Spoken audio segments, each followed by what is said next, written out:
Благодарам, почитуван подпредседател на Собранието. Почитувани колеги претеници, почитуван заменик министер за финансии. Денес имаме предлог на закон за гаранција на Република Македонија по обврските од договорот за заем за финансирање на програмата за обновливи извори на енергија.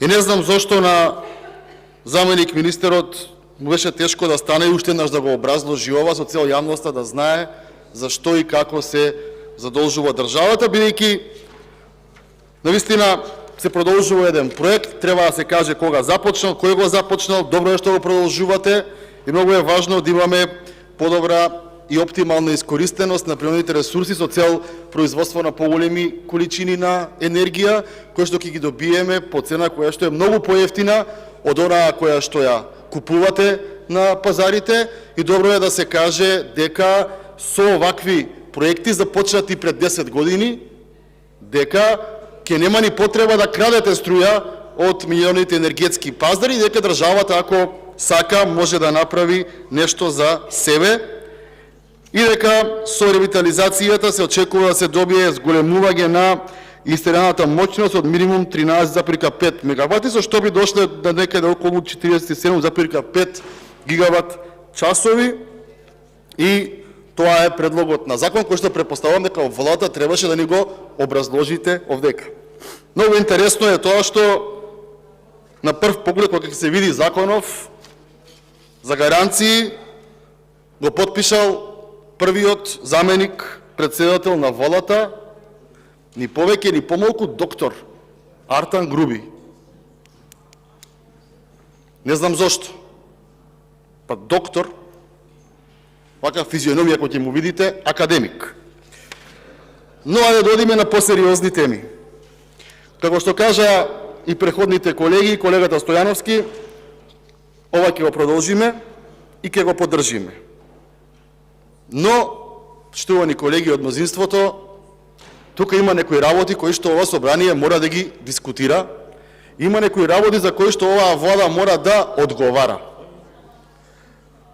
Господине заменик министер, ако може за внимание, нема да зборувам моја лична перцепција колку владата е криминална, нема да зборувам моја лична перцепција колку пари проневери оној Ковачевски од СМ, ќе зборувам што она говори државниот ревизор и државната ревизија на оваа држава. Што институцијата зборува за вашето работење? Вели вака: постои застој и бавна динамика на реализација на стратешките инфраструктурни проекти. Застој. Стратешки инфраструктурни проекти во оваа држава не правите. Штувана јавност, со извршената ревизија на Државниот завод за ревизија, цитирам, констатирано е дека во управувањето со јавните инвестиции отсуствува систематска правна рамка, постапки и процедури, надлежни институции, дефинирани индикатори за системот и за мониторингот и надзор на проектите. Сакаат да ви кажат дека она што го работите незаконски, без почитување на процедурите, и за тоа господине Николовски пренесете им дека се одговара.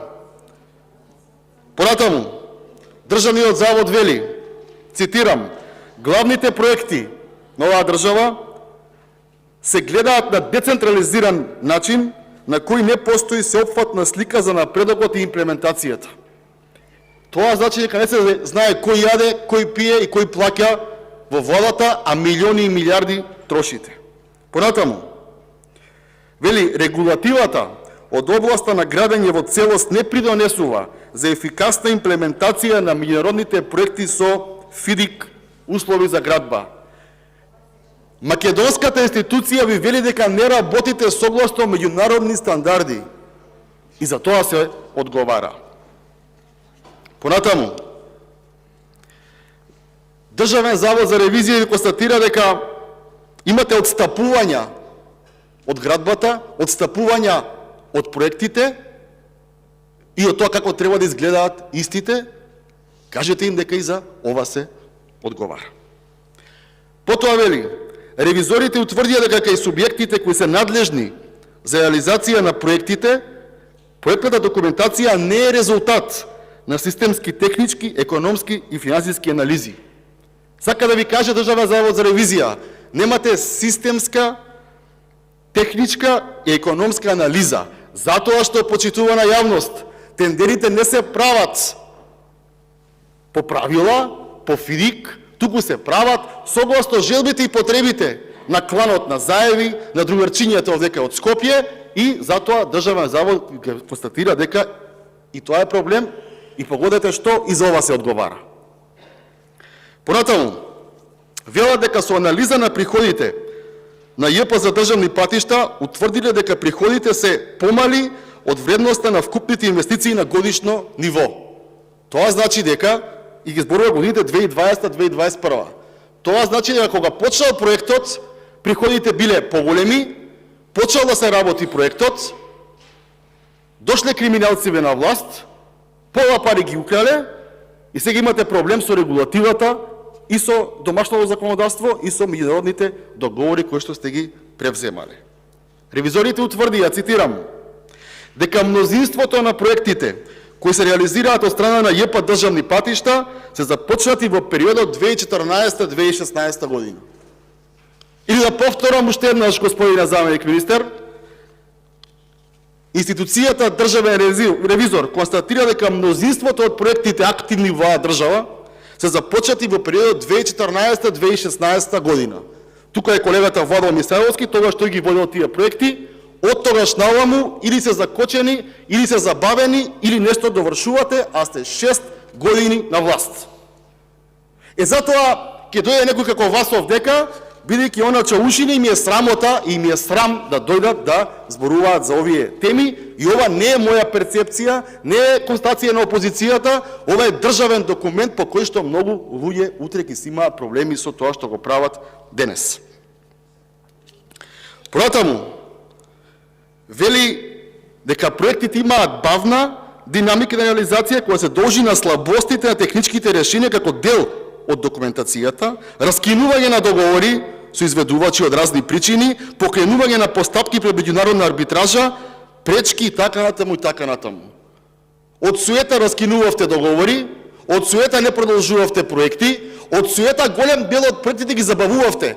Почнавте да ги правите после 3 години, на веќе тендерирано, обезбедени средства и фирма, за граѓаните да подзаборават дека тогаш во 2016-2017 друг бил министер за транспорт и врски, не бил Сугаре, и еве сега тоа се констатира. Како што викаат американците, нема бесплатен ручек. Сите оние ујдурми, сите оние превари правени овие 6 години се тука констатирани и дополнително и допрва ќе бидат констатирани. На крајот, јавноста треба да знае, а и вие, колеги од мнозинството, дека, повторно бројки официјални државни, голем дел од кредитите што се земени во оваа држава, се земени и не се целосно повлечени. Сме барале X сума, плаќаме камата на таа сума, а повлечени се пола. Тоа га се неспособни, не ги бива за проекти, не знаат. Ворете, ама некој плаќа за тоа. Граѓаните на оваа држава плаќаат пари во воздух, бидејќи се неспособни.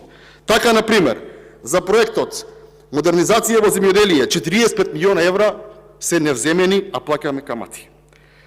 Промет и надградба на развој на Ранковце Крива Паланка, 44 милиона и 400 не се повлечени, а плаќаме камати. 22 милиона за локални патишта не се повлечени, а плаќаме камати. Рехабилитација на источниот дел од пругата Куманово-Бајаковце, 14,5 милиони не се повлечени, плаќаме камати.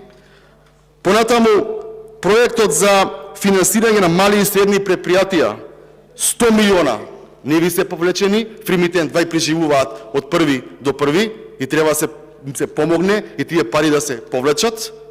И на крајот има уште програма за наводнување, ќе имаме проблеми со сушата оваа година, имате да повлекувате 80 милиони, не ви се повлечени, плаќаме камати. И она што е последно, почитувани колеги од мнозинството, проектот за реконструкција на казнено-поправни установи, треба да земете уште 25 милиони евра, земете ги побрзо, верувајте ќе ви бидат од